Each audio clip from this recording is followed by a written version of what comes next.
Hey YouTube, today I'm going to show you just a real simple method, the way I transplant baby tomato plants. Just because some of you might not know how to do it.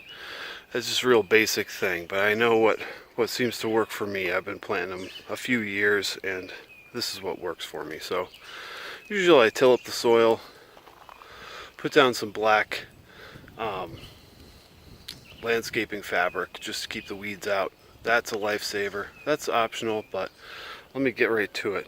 Up here, I did plant them a little too close together. I got a little overzealous and I stepped back and I was like, wow, those are way too close together.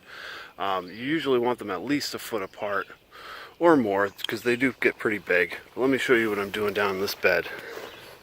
So I have my little 1-inch pots. I let them go a little too long. They will get a little stunted if you leave them in these tiny cells too long.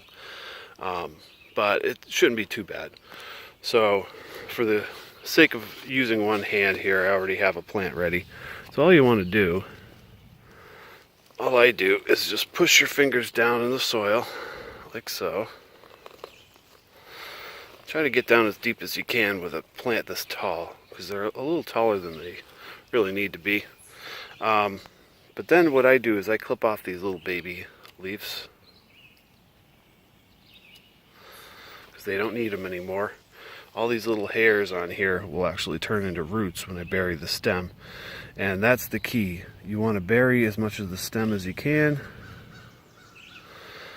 because otherwise they will flop over.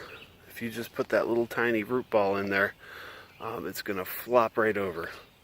So once you get them in there, just kind of push the soil back on the stem here until they're nice and secure. And it'll probably take like a week or so before it starts rooting into the ground again. But once it does, it's going to be a nice healthy plant.